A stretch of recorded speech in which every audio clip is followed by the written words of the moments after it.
In tonight's episode then, we're going to look at this Trapeze Medusa. 1970, as Trapeze jettison two members of the band and go down a completely different route altogether. Let's take a look at what happened. Trapeze.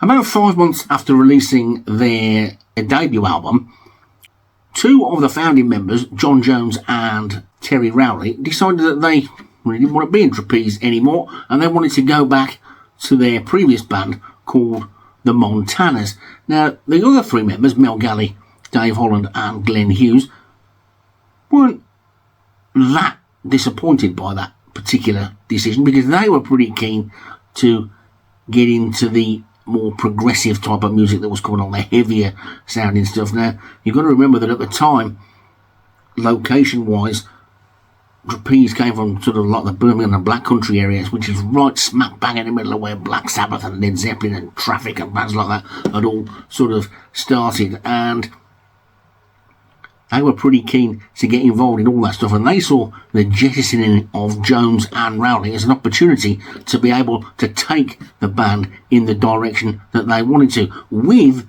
the added bonus as well that they'd got Glenn Hughes, who'd got a far more soulful and funky type of vocal than most bands vocalists had got, possibly with the exception of Paul Rodgers, because Glenn Hughes was heavily into soul and Motown already, and also got a far funkier way of playing the bass than most straight up rock bass players. So it was an ideal opportunity for them to hone the sound the way that they wanted to. And what you got, or at least what I think you got, is you almost got a cross, if you like. I think you got a cross between, almost a cross between Free and Black Sabbath. I know that's going to sound crazy to a lot of people, but if you think about it, you've got the soulful, melodious part of Free and the pace that their songs used to go along at. Trapeze's songs used to go at that same sort of pace, but they had got the thundering drumming of Dave Holland and the riffing of Mel Galley, which was different to the way that Kossoff used to play the guitar for Free. So that brought that sort of sound in as well. Plus the lyrics and the structure of the songs also took a little bit from the way that bands like Black Sabbath were doing things as well. So you almost got a mixture of the two. Now, when they unleashed this new sound on the world, on record form, in November 1970, it was actually hailed as a classic by the rock critics of the time, and it was that they were declared the new Led Zeppelin. They were fantastic. Everybody thought they were brilliant, and they were destined for superstardom. So the question now is, why then were Trapeze not mentioned in the same breath as the likes of Deep Purple, Led Zeppelin, Black Sabbath, even Uriah Heep, Judas Priest and bands like that? Trapeze were a band who for many, many years a lot of people had never heard of. They seemed to fall through the cracks, fall by the wayside. People didn't know a great deal about them, apart from the fact that it was the band Glenn Hughes was in before he was in Deep Purple. It was the band Mel Galley was in before he was in Whitesnake, and it was the band Dave Holland was in before he was in Judas Priest. That is not a fair legacy for Trapeze, and it has, to a certain degree, been put right in recent years. But why did it happen in the first place? Well, if you've got any ideas as to what you think it happened, you let me know. You tell me what you think. And what I'm going to do now is I'm going to tell you what I think. Now, I think it's because they went to America, basically. And when they went to America, they were sort of adopted, if you like, by the Americans, especially in the Deep South, in a similar sort of way to the way America adopted Bad Company, and then Bad Company went over to tour America in about 1974, and I don't think they came back for 5 years. Trapeze didn't quite do that, but what was happening with Trapeze is they were playing small clubs and things in England. When they got to America, they started off doing that, but they pretty soon found themselves playing big clubs and stadiums and all sorts of stuff, especially in the old Deep South, where they hadn't got ZZ Top and Skinner yet, and they took Trapeze as their own, and they were played on the radio. They were really, really thought of as a massive, massive band over there. If you talk to any sort of American music fans, they will tell you that most American rock fans of a similar age to me and a little bit older, people who are around sort of listening to the early 70s rock, the Deep Purples and Led Zeppelins and the Freeze and all that, they've got a far greater appreciation and knowledge of trapeze than most British people have, because they obviously are going to concentrate on being in America, where they're playing big stadiums and they've got a big fan base, a far bigger fan base than they had over here. In many ways, it's a sort of a shame, because it would be nice for more people to be appreciative of trapeze over here. But that is starting to be put right. Lots of people are getting in to hearing them now, because the albums have been sort of re-released in expanded versions on CD, and some live stuff's come out, and I think there may have been a CD box set that's got the lot on, I think, now as well. In the 90s, whatever, you couldn't pick a trapeze album for love of money, really, unless you could find one second hand, because they just weren't around. Which is daft when you think about it, because you could still buy all the Purple Zeppelin Sabbath albums at that time, couldn't you? But this band did sort of fall between the cracks, and they shouldn't have done so. Now is the time to put that right if you haven't done it already, which I sincerely hope that you have. So anyway, what's on the album Medusa? It's got 7 tracks on it, which was a pretty popular number to have on your album back in those days. Quite a lot of bands put 7 tracks on the album. What do we get? Well, we start off with a track called Black Cloud. Now, that's where I get the sort of free comparison from, if you like, because it's got the same sort of pace and structure as one of the faster sort of free songs. Glenn Hughes' vocal is very much in the same sort of vein as Paul Rodgers. It's catchy, it's got a lot of melody, it's got a bit of funk to it, it's got a good guitar solo in there. It's a great song, it's a great opening track, and there are possibilities that you may have heard it without even thinking you've heard it, because it did used to get played quite a bit in a few rock clubs all those years ago, because it was so good, especially sort of if you were anywhere near sort of Birmingham and the Midlands and the Black Country and all those sort of places, where of course trapeze came from in the first place. So a lot of people there were aware of them. Also, if you listen to that first track through some headphones, you will hear the guitar work on it is pretty intricate, and some nice structured and layered stuff on there. Also, the drumming from Dave Holland is pretty powerful and drives the song along pretty well. Then we move on to track number 2. Now, straight away now, this is where, and I think if you play it and you listen to it, you'll see where I've got that Free and Black Sabbath thing from, because whereas you might be listening to Black Cloud and think, yeah, I can see, yeah, there's a bit of a free sound there. Once Jewelry starts, which is the second track, you will see where I get the Black Sabbath thing from, because you start off with a sort of quite acousticy bit, and then you get the thundering riff, and you get the sort of menacing, eerie sort of vocal. It's got a feel of that type of thing to it. I'm not suggesting that it sounds like Ozzy Osbourne, I'm not suggesting that Mel Galley sounds like Tony Iommi, but it's got that sort of a thing to it, but it's still got the funk and the light and shade in there as well, which is why it's almost, I think I might be able, especially if I was able to play snippets of the tracks, I might be able to put forward a case to a debating society where you could say trapeze may have been the missing link between Black Sabbath and Free, if there was one, but you know what I mean. Anyway, it's a brilliant song, it's a great song. It goes on for 8 minutes, it's an 8-minute track, but you don't at any point think, oh, this is going on a long time. In fact, when it finished, you're quite disappointed that it's finished already, because it's such a good song. You then get Your Love Is Alright, and then it follows up on the CD, on the flip side of the album as well, with a track called Touch My Life. Now, those two are very, very catchy, funky songs. I'm not going to make any sort of suggestion that they were going to sound anything like Black Sabbath. They might sound a little bit freeish, if you like, but they've got a lot of soul and funk influences in there. The The bass lines are great. The guitar is brilliant. They're catchy riffs, tunes that stick in your head. Great tracks. Go out and have a listen to them. They really are good. And I've probably said already, there isn't a bad track on this album. Normally with most albums, even with a brilliant album, there's normally one track, or sometimes even two, that's just a little bit not up to scratch. But there isn't on this one. There really isn't.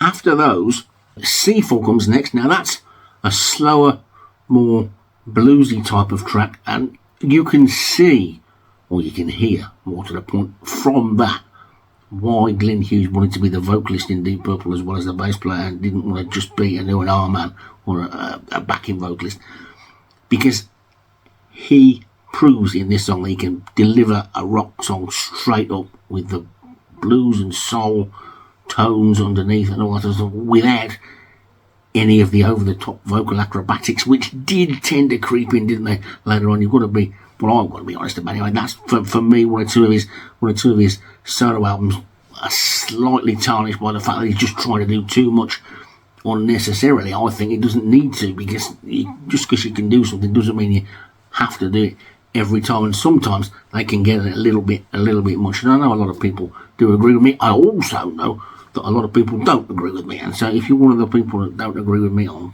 sorry, but that's not my opinion. When Glenn Hughes sings, he's brilliant. Some of the antics on stage with Deep Purple in 1975 and 1976 render that part of the show unlistenable to me, but we forget about that, especially for this album, because it hadn't started yet. It's straight up rock singing on this. The opening track, as we said before, Black Cloud, Jury, Love Is Alright, Touch My Life, straight up rock singing. And this one, Seafall, this is where you can see just how technically good a singer he is as well. It's, if you're bound to have heard Coast to Coast, which came on the next album, which again is another one that when the initial versions of that was sung just as a straight up singing performance, it's like that. It really is good. Seafall is a great track, and you can see why maybe one or two of the people involved with Deep Purple at the time might have even thought, well, you know what, we could take this bloke as the vocalist and get a different bass player if we insisted on staying as a 5-piece. Who knows? That's for a different video. After that, what you then get is a little bit strange, because it's the funkiest track on the album for me, and it's the one on the album that Glenn Hughes doesn't sing. Mel Galley sings it, but the riff and everything, it's one of those things, and it's one of those like repetitive type riffs to go, and off it goes, and you know it's coming back, and you just can't help but your head's going and your eyes going, and you'll be doing it for hours afterwards and singing along with it as well. It's a great track, and it's not the low point on the album, which some people have in the past suggested it is. It isn't. It's in some places you could say it's the fun part of the album. It's maybe not as serious as some of the other tracks, but it's absolutely fantastic. What we get then is the final track of the album, which is Medusa. Now that is similar again in structure and the way it's put together to the track Jury, which was on the opening side. Now again, this one has got, you can hear, you can feel, if you like, you can feel the sort of the sound of Birmingham and the Black Country in those days. I know that might sound daft now, but I can sort of hear it. I can tell it's the same sort of tone, if you like, that Black Sabbath were coming out with, but it's also got the same sort of soul and funk feeling that Free had got as well. It's brilliant. It's a tremendous album. I still think there's an argument to say that this is the best album that any of these three musicians ever made. I know people are going to think, oh yeah, I'm crazy, Glenn Hughes was involved with Burn and all that, but I'm talking from their point of view, from their contribution to it. it's got a little bit of everything about them in it that is unique to anything else. I think if they'd have brought other people in, it wouldn't have sounded the same. Trapeze carried on, of course, after Glenn Hughes joined Deep Purple, and they did bring other people in, and the sound changed. It was still good, but it didn't sound like this. It didn't sound like the next album, You and the Music, We're Just a Band, which, to be fair to that didn't sound quite like this either. The Black Sabbath side of things had gone then, and again, that's what, for me, justifies my opinion that a part of the sound of the Medusa album has come from the area where they were, the Black Country and Birmingham and the West Midlands, and where Black Sabbath were around and all that sort of stuff. By the time they recorded You and the Music, We're Just a Band, early in 1972, they'd spent most of their time in America, down in the deep south, and there's a far, far different sound to that than this. That the menace, if you like, of Jury and Medusa has gone and has been replaced more with the sort of funky and sort of almost southern rock type sound of stuff in places. So this is a sort of a unique album, really, because it's nothing like the first Trapeze album, which is very much a sort of 60s leftover album, even though it came out very, very early in 1970. It's got a very 60s pop radio sound to it. This one it's dark, it's menacing, it's Birmingham and the Black Country in 1970, when progressive rock and heavy music was starting to evolve, but it's got a liberal lashing and sprinkling of soul and funk on there as well, and it's got some great songs, and that's the most important thing. It doesn't matter how good you are as a musician. If your songs are no good, you're not going to do any good. These blokes had already got the songwriting thing sorted. You got Mel Galley was writing with his brother Tom, Glenn Hughes was writing on his own, sharing the songs about. They're already writing good songs. They're top songs. If the songs weren't any good, then it might have been a different kettle of fish. These songs were on a par with anything that came out by Deep Purple or Led Zeppelin or Free or Uriah Heep or any other band that was around at the time. These songs are their equal. These musicians are their equal. For some reason, they didn't really get that recognition that they deserved, and for most people, they thought they were just a feeder band. Glenn Hughes on to Deep Purple, Mel Galley on to Whitesnake, Dave Holland on to Judas Priest. They weren't.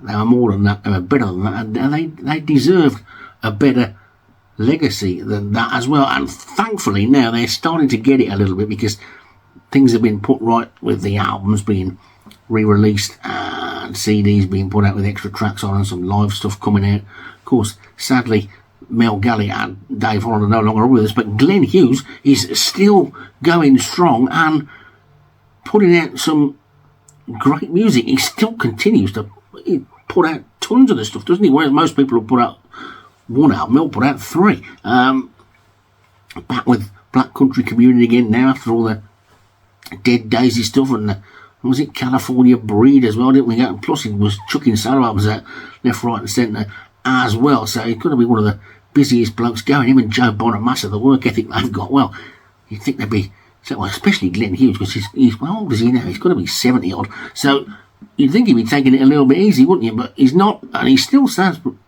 as good as ever as well. But I'm going to say, before I close this down, I don't think he has ever sounded better than he does on this album. He sounds as good on this as he ever did. I mean, he really does. And if you're one of those people like me who sometimes just go, oh no, Glenn, don't go up there this time, just stay singing it straight. If you're a person who likes that, you're going to love this, because that's what he does. It is absolutely fantastic from start to finish. It was very difficult to get hold of for a long time. Now it isn't. You'll pick a copy of this up, whether it be on CD or vinyl, relatively easy. Don't sell yourself short. Go and get one. If you like any band that I've mentioned today, if you're a fan of rock music, if you like good singing, if you like anything, this is a 5-star classic. Let me know what you think. Let me know if you think Trapeze should be given more credit than they do get.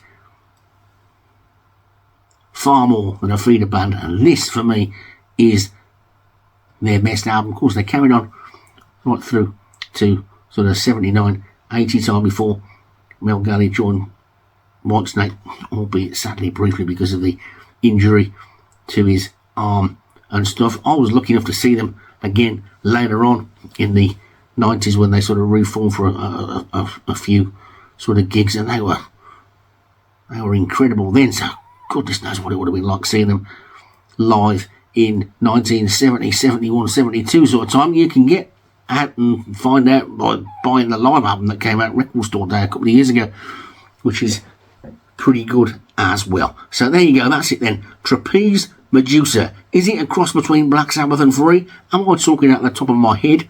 Are they more than a feeder band? What do you think about Trapeze? Trapeze deserve to be mentioned in the same breath as some of those bigger bands in the 70s, but sadly they haven't been. Let's start putting that right and put Trapeze up where they belong.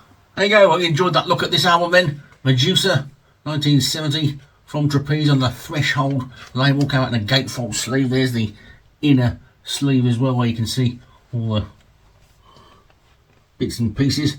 Just have a look at the track listing and stuff there. All of the songs written by Mel and Tom Galley or Glenn Hughes, apart from the one which I forgot to mention, Your Love Is Alright, which was a group composition produced by John Lodge and engineered by Roger Custard. The cover illustration on the front there by Phil Travers is one that you can look at for ages and ages and never get fed up of looking at, especially if you pull it out into its full sort of gatefold look. There you go. So let me know what you think about this. As I said earlier, also let me know if you find any of these videos interesting. You want me to carry on doing them, or you want me to do things a little bit different, or there's something that you're interested in finding out about. But there you go. Trapeze, Glenn Hughes, Mel Galley, Dave Holland. Absolutely fantastic stuff. And I'll see you next time. We hope you enjoyed this episode. Do you hear any resemblance to Free and Black Sabbath? Let us know in the comments. Also, please like and subscribe as it helps the channel to grow. See you soon.